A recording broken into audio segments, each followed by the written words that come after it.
নিয়ে নিব মুরগির মাংস, 2 টেবিল চামচ কর্নফ্লাওয়ার, 2 টেবিল চামচ আটা, হাফ চা চামচ মরিচের গুঁড়ো, হাফ চা চামচ জিরে গুঁড়ো, 1 চা চামচ লবণ, 2 টেবিল চামচ সয়া সস, 1 চির লেবুর রস, 1 চা চামচ আদা রসুনের পেস্ট।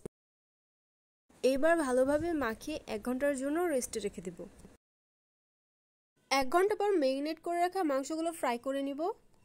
মাংসটা আমি হাই হিটে ফ্রাই করব, এতে করে মাংসটা অনেক ক্রিস্পি থাকবে।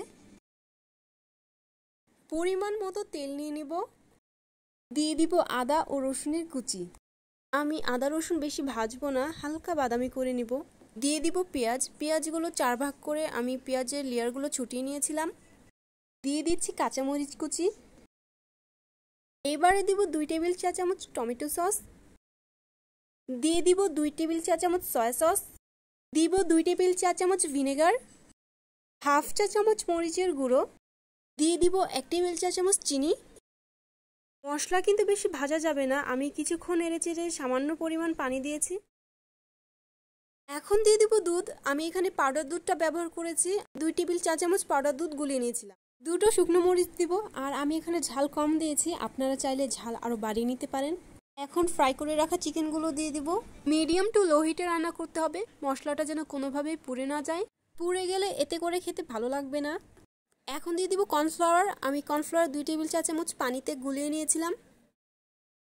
কিছুক্ষণ ভালোভাবে নেড়েচেড়ে আমি সামান্য পরিমাণ পানি দিয়েছি। এখন ঢাকনা দিয়ে ঢেকে 5 মিনিটের জন্য দমে রেখে দিব। এর পর্যায়ে আমি নিয়ে নিয়েছি 5 কাপ ময়দা, দিয়ে দিব পরিমাণ মতো লবণ, দিব 2 টেবিল চা চামচ চিনি। এখন দিয়ে দিব ইস্ট, আমি 3 টেবিল চা চামচ ইস্ট কুসুম গরম পানিতে আধা ঘন্টা আগে ভিজিয়ে রেখেছিলাম। এখন ইস্টটা দিয়ে আমি ভালোভাবে আটাটাকে মাখিয়ে নিব।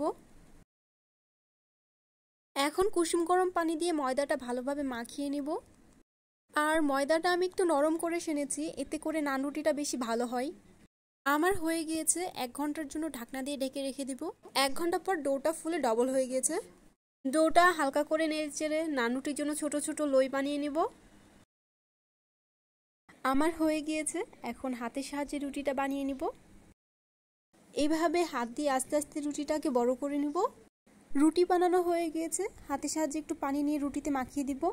রুটির উপরে একটু সাদা তিল ছিটিয়ে দেব। আমার হয়ে গিয়েছে, এখন বাটার দিয়ে নানটা সেঁকে নিব। এইবার রুটিটা দিয়ে দিব। কিছুক্ষণ পর আরও একবার উল্টিয়ে দিতে হবে।